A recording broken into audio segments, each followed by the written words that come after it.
Okay, here's the 93 F-150.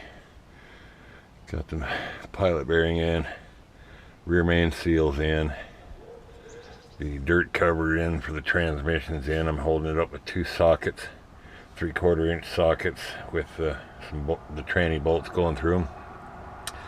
Put this pulling tool rod down in the end of this hole that's not threaded, and then I can crank these down here to 175 is where I'm going with them, and they're all done. So, and then you just, skip across this way, this way, this way, this way, and then that way, or whatever.